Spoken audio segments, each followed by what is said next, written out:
In a world of advanced technology and civility, it would seem there should be no place for excessive cruelty and sadism. Unfortunately, reality is sometimes much scarier than fiction. There are cases that shock with their ruthlessness and inhumanity. One such incident occurred in April 2018 in the town of Eastpoint, located on the coast of the Gulf of Mexico in Florida, USA. It's truly a paradise with picturesque beaches and nostalgic architecture devoid of high-rise buildings. If you turn off the main highway, you can get to the so-called forgotten beaches, secluded peaceful places, ideal for fishing and leisurely living. But the morning of April 23, 2018 shattered this idyll. A random witness who was heading with his wife to go fishing noticed something suspicious on the side of Highway 1998 and contacted the police. Arriving at the scene, law enforcement found the mutilated body of a woman. She was dead, and there were no documents on her. Unable to identify her, she was named Jane Doe. Less than 24 hours passed before the police received another call. This time, a maid made an alarming discovery at the nearby Sportsman Lodge Motel. Following their intuition, the detectives decided to check the connection between the hotel room and the unidentified victim. And they were right. This peaceful area with an exemplary crime rate was shocked by the horrible condition of the young woman's body. The injuries were so severe that the investigation initially assumed it was a car accident. But the coroner revealed the chilling truth: the victim was beaten to death. Signs indicated prolonged abuse and even torture before death. The main priority at this stage was to identify the body. However, the bloody scene in the motel room was no less shocking. The bed was covered in large blood stains, indicating a murder committed here. At the same time, there was a strong smell of cleaning products in the room. Obviously, the perpetrator tried to cover their tracks. The manager reported that one of the recent guests was a girl named Aileen Seyden. Unfortunately, he wasn't sure the mutilated body belonged to her. An examination of room 15 with luminol revealed even more traces of blood washed away with cleaning products. Illuminated spatter was everywhere, even on the ceiling, forming a pattern of incredible violence. The most horrific part of the attack, according to the police findings, took place in the bathroom. The floor here was drenched in blood from ceiling to floor. This is where the probable murder weapon was found, a metal shower curtain rod. This made it possible to link the body in the motel room, as the victim's body had characteristic circular marks. A palm print and blood, which later analysis confirmed belonged to the victim, were found on the rod. In addition to traces of being struck by the tube, there were numerous other injuries and bruises on the body. The deceased was identified as 31-year-old Aileen Seyden. Aileen's life had been difficult since her youth. Her only close relative was her older sister Francesca. The girl's mother died of cancer when Aileen was only 9 and Francesca was 16. They were raised by their biological father Frank until he suddenly died of a heart attack 6 years later. At that time, Aileen was 15, and 22-year-old Francesca became her guardian. The sisters formed a very strong bond. Another 7 years passed and they moved to Los Angeles. According to Francesca, 22-year-old Aileen became especially vulnerable and sentimental. The loss of her parents at an early age left a deep mark on her soul, but she was always resilient. At 30, Aileen moved to Florida and started dating her longtime acquaintance Zach Abell. The only problem was that he couldn't break up with another woman, Christina Araujo, who was 8 years older than him. Before meeting this couple, Aileen was self-sufficient, earned good money managing real estate. At the same time, she maintained a relationship with her older sister. A few months after moving, in 2016, during a visit to Los Angeles, Aileen told Francesca about her boyfriend. Zach didn't have the best reputation even in school, but despite this, they had a warm relationship. At first he seemed like a nice and witty guy, but everything changed when Aileen learned about her rival, Christina Araujo, who refused to let Zach go. A strange love triangle gradually formed. Their mutual friend Mike said that at first Zach seemed like a good, albeit peculiar guy. He easily made acquaintances, approaching anyone and starting conversations on various topics. It looked a bit strange, but not alarming. However, everything became much stranger when Mike learned about Zach's love triangle. Zach had been dating Christina for about 4 years. She had always been very domineering, initiating the relationship and gradually bending Zach to her will. The woman liked to boast about her influential father who worked in the sheriff's department. She often threatened that she could settle any problems with the law, should they arise. Despite all this, Mike continued to communicate with the couple and spend time with them even before the triangle formed. According to him, they always loved loud parties with lots of alcohol. Christina clearly dominated the relationship, bossy and controlling. In 2016, Mike met Zach again, but this time instead of Christina, he was with Aileen Seyden. Tipsy, Zach admitted that he was now dating a new girl. Many contradictions arose here. Zach claimed he wanted to break up with Christina but couldn't do it because of their business partnership. Becoming financially dependent, he remained under Christina's control. Even when he told her he wanted to separate, she simply refused to let him go, forcing him to stay in the relationship. As wild as it sounded, her words worked. Zach repeatedly confessed to Mike, and Mike himself heard strange statements from Christina. It turned out Zach had been trying to end this relationship for a long time, but the girl didn't want to let him go. When persuasion stopped working, she started resorting to intimidation. Gradually, Christina managed to convince Zach of the omnipotence of her father. The guy started to fear, as he had heard threats that he could accidentally disappear more than once. It all sounded extremely alarming. Although the final breakup never happened, the third part of the story began, a relationship with Aileen. In 2017, serious problems arose when the girl suddenly lost her job as a real estate manager. It seemed her financial situation was shaken and she began to lose control of her own life. The situation reached a critical point when Aileen was forced to get a job at a used car dealership owned by Christina and Zach. According to her sister, from that moment on, the girl's independent life cracked and was no longer the same as before. Despite the advice of family and friends, Aileen didn't want to break off relations with Zach and his girlfriend. She continued to hope that things would work out for them, and pressured the guy to finally divorce Christina, although she herself was very dependent on her rival. Eventually, Zach once again mustered up the courage and told Christina it was time to finally sever their romantic tie. But instead of the expected reaction, an unexpected proposal came. The girl decided they needed a compromise. She suggested arranging a love triangle and living together. Aileen was against this idea from the very beginning, but Zach seemed to willingly accept it. For several weeks, he managed to convince the new girl. He thought it would help buy time and resolve financial issues before running away from his ex. Aileen didn't have much choice, so she agreed to try. For everyone around them, this format of relationships seemed shocking and strange. Problems started instantly. The women constantly felt on edge, competing for the guy's attention. From day one they were filled with jealousy. The situation was aggravated by alcohol, leading to fights. Zach said after each weekend the girls had new bruises under their eyes that they left on each other. During this period, Aileen found support in her best friend, whom she could turn to at any moment. Most often she complained about Zach. She talked about how she was becoming a victim of aggression from Christina and the guy. Although her friend advised taking photos of all the injuries, Aileen was afraid to go to law enforcement.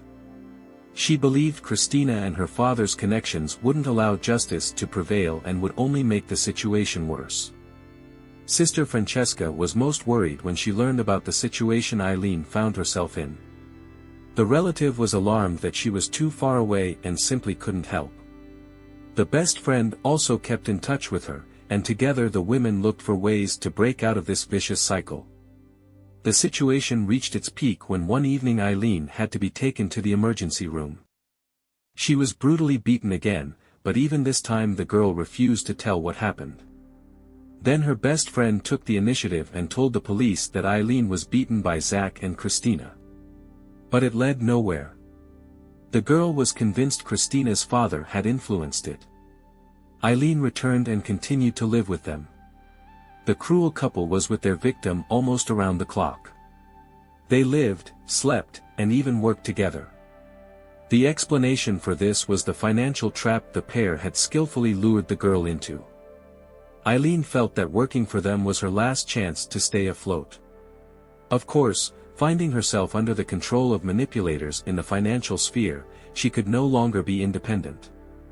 This went on for several months. Finally, it was decided to put an end to this triangle. Aileen wanted to move out, but on April 7, 2018, these plans were shattered. Another fierce quarrel broke out between Christina and Aileen, which turned into a fight. Now Aileen wanted to get away from this couple, but before that she called her friend and agreed to meet at a cafe to cool off. The next call came from Christina, who reported that Zach and Aileen had decided to run away. She wanted to report to the police, accusing them of stealing a car to stop the couple. The cafe meeting was cancelled. Obviously, the manipulator later changed her mind and rushed after them on her own, sending angry messages to both of them. Within 24 hours, she sent about 150 accusatory texts, but they were all ignored. Her last resort was a threat from her father. 48 hours had passed since the escape. The couple was heading to Texas, and Christina finally cooled down. It seemed everything was getting better, but for unknown reasons, Zach invited her to reunite with them in Texas. As soon as they got together, all the old problems flared up with renewed vigor. Regular calls to the best friend resumed with complaints of beatings and quarrels. This trip lasted 10 days. Everyone decided to go on a long journey, visiting many interesting places. The older sister began to worry, because from the very beginning she didn't receive any news from Aileen. She called when the trio stopped in New Orleans. Aileen was left in the motel room while the others went shopping. During this brief conversation, the girl said she thought they were going to kill her. Shortly before, her tormentors had taken away her documents and all her money, so she was helpless. Francesca asked her sister to seek help at the nearest gas stations. But she feared it would provoke reprisal or revenge. While the conversation was going on, the sister tried to find out more details. Unfortunately, this could not be done, since Zach and Christina returned, so the call had to be ended abruptly. They continued their journey. At the beginning of the second week, they set off for Panama City, Florida. Along the way, the company accidentally missed the necessary exit. So they all ended up on the forgotten coast, where Aileen's body was later found. On April 21, 2018, the whole company was having fun. They were caught on surveillance cameras in many places around the county. In particular, they visited a popular restaurant, played minigolf, and just had fun in local bars. Everything looked normal, everyone was laughing, no conflicts occurred. Late in the evening, they left another bar. On the advice of one of the visitors, they went to the nearest motel, where they booked the last available room, number 15. In the morning of April 22, they made a plan and decided to continue their vacation here. To do this, they visited a liquor store, where they bought a lot of hard alcohol. Christina and Zach took the biggest bottle of whiskey available. A big celebration was clearly brewing, for which all three returned to the motel. On the same day, Aileen was talking to her best friend. Once again, she talked about the need to act urgently to get away from this dangerous couple. Again, she described in vivid detail how cruel and dangerous Zach was, that she felt like a slave in this relationship. On the phone, the women developed an escape plan. Aileen was supposed to take a bus to Tampa. This town was the company's next destination. The friend bought the ticket, because Aileen had no money. It was expected that this way the girl would get to Miami, where she would be picked up and taken to her sister. Suddenly, at the stage when Aileen was supposed to give a final answer about the implementation of the plan, her phone activity abruptly stopped. The next night, Zach and Christina visited their friend Mike in Fort Lauderdale. Eileen's absence surprised the host. The couple claimed that the girl had simply run away and they had no idea where she had gone. But Mike realized that Christina wouldn't have let her rival go so easily. Maybe she had already sent Aileen to her grave. As soon as Christina stepped away, Mike decided to check his suspicions. It only took a little pressure on Zach for him to confess Aileen Seyden was dead. He voluntarily and in detail told what happened. According to him, it was Christina who killed the girl. Waking up, Zach saw Eileen's lifeless body next to him. At first he tried to perform artificial respiration, but it didn't help, she was already cold. However, Zach still decided to call the rescue service, but Christina stated that it no longer made sense and it shouldn't be done. Mike believed his friend was innocent, but he was surprised by the fanaticism with which he tried to protect Christina, although he didn't go into details. Maybe he was just afraid of her or her influential father. Given the looming serious legal problems, it was time for the powerful father to enter the scene. When the couple fell asleep on the couch in Mike's house, he took a photo of them. Thanks to this image, the man began to search for Christina's father. He managed to get Officer Araujo's number and contact him, despite the late hour. Without going into details over the phone, Mike said it was a serious matter concerning his daughter. The father scheduled a meeting at a gas station outside the city, where Mike went. The conversation turned out to be quite gloomy. Zach's friend told the officer about the events, and he took him to the station to make an official statement. Unlike the image Christina portrayed, her father turned out to be a completely different person. He did the right thing, didn't protect his daughter, and brought Mike to two detectives so he could tell his story. At that point, the body of the unidentified young woman had already been found on the side of the road. When Mike was shown her photograph, he recognized Aileen Seyden. Now, together with the police, he returned to his house. Fortunately, Christina and Zach hadn't managed to disappear yet, although they were about to leave. They were arrested and taken back, where they were both charged with first-degree murder. However, 6 painfully long years passed before they appeared before a jury. During this time, information on the case was carefully restored and collected. Well-known global problems, particularly the pandemic, made a significant contribution to slowing down the processes. All this time, Francesca was eagerly awaiting the conclusion of her younger sister's tragic story, hoping the criminals would receive the punishment they deserved.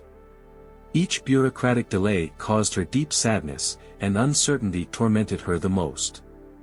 Zach went on trial in January 2024. He pleaded not guilty. Christina Araujo had made a plea deal 8 months earlier. She pleaded guilty to a less serious crime, second-degree murder. In essence, the woman only agreed that she had participated in the beating of Aileen. After examining all the evidence, the detectives were convinced that it was Zach who played a key role in the massacre of the girl. By making a plea deal, Christina automatically became the main prosecution witness and testified at the trial. She turned out to be the only person who provided any descriptions of what happened in room 15. According to Christina, every time Zach drank, he became extremely violent. That fateful day was no exception. This time, the reason for the aggression was completely unpredictable. Aileen was just sitting and talking with others, wanting to tell some joke, but Zach attacked her, not letting her finish. The guy started the execution with shouts that Aileen was always causing problems. Christina admitted that she herself hit the girl several times, trying to make her finish the untold joke. She didn't justify her actions, but insisted that she overdid it because of alcohol. After this incident, Christina went outside to catch her breath. When she returned, she found Aileen and Zach in the bathroom. The victim was lying on the floor, and the enraged guy was beating her with a shower curtain rod. He kicked her, and even after that, the killer did not calm down. He dragged the victim closer to the bed, where he began to whip her with a wooden cane. And so hard that it eventually broke. The detectives found a piece of the cane during their initial inspection of the room, but the top was missing, so the object was not given importance. When it was found in Zach's car, the metal part was all covered in blood. It contained Aileen Seyden's DNA. It became clear that this was the object used to beat the girl. Christina confessed that she couldn't do anything during the attack because she was afraid of Zach. It seemed he was just warming up. The guy used a piece of his cane to rape the victim. According to the coroner who performed the autopsy, the condition of Aileen's body really resembled a chilling scene. As if she had been the victim of a serious car accident. Telling this story in court, Christina cried. She admitted that in the end, this scene of brutality shocked her so much that she overcame her fear and stopped Zach. At that moment, Aileen was badly beaten but still alive. All three were very drunk, exhausted, and just fell asleep. Christina claimed she didn't think Aileen wouldn't survive the night. Waking up the next morning, Zach and Christina realized the victim was dead. Now they both had to clean up the massacre site. She was forced to help Zach get rid of the evidence and the body, as she feared becoming the next victim. Despite all these frank confessions and tears, many did not believe Christina and considered her the embodiment of evil and the main attacker. Zach's lawyer insisted that the manipulator acted alone. It was she who tortured the girl for hours, leading to a painful death. To prove his claims, the defense attorney used a photograph taken by Mike when the criminals were sleeping in his house. Scratches were visible on Christina's arms and legs. They were probably received during the hours-long torture of Aileen, which she had arranged. Zach's hands, on the other hand, looked suspiciously clean. In addition, to support his words, the lawyer referred to the numerous messages the stalker sent after Zach and Aileen's escape. They contained threats of mutilation, up to murder. All this destroyed the image of an innocent Christina. According to the lawyer, Christina used cleaning products to get rid of fingerprints in the room. At the same time, Zach's handprints appeared on the curtain rod when he moved it during cleaning. The lawyer insisted that it was Christina who forced the guy to help cover the tracks, not vice versa. According to the usual scenario, she intimidated him with her father, a police officer. Later, when the criminals carried out the body, loaded it into the car and left, it was Christina who was caught on surveillance cameras. All the way, she was behind the wheel. According to experts, it was she who controlled the situation, not the other way around. Zach confessed that he became a victim of persistent manipulation, based on intimidation by a powerful father who worked in law enforcement. As soon as he started talking about breaking up, pressure began. In the end, Zach didn't even have a motive for murder, while Christina had more than enough, at least jealousy and revenge. For all 6 years awaiting the hearings, Aileen's sister and friend, and everyone who cared about this story, hoped for justice for the girl. The jurors discussed the decision for a long time and eventually came to an agreement. According to the jurors, Zach Abell was guilty of second-degree murder. Such a compromise verdict was due to the fact that they could not determine who was more to blame. Even Mike spoke on Zach's side. He was sure his friend did not deserve such punishment. When the time for sentencing came, Zach made another unexpected confession in court. According to the guy, the reason for Christina's aggression was the proposal he made to Aileen shortly before the tragic events. During the trip, he proposed to her. The ring was a small toy ring that happened to be at breakfast. Aileen found it cute, but it drove Christina into such a rage that she could no longer control herself. He sincerely believed that from that moment on, the girl had signed her own death warrant. Christina's father, Araujo, was also present at the trial. He assured that he never used his influence to soften Christina's sentence. Zach received life imprisonment without the right to parole. Thanks to her cooperation, Christina received 25 years in prison. She is expected to be released in 2043 when she is 63 years old. As for Zach, most likely he will never leave prison. Please write your thoughts and reactions in the comments below. For those who are new here, subscribing is the best way to stay updated on future content. Also give a like please. Take care of yourself and your loved ones. Thank you for your support during this difficult time. Until next time, friends.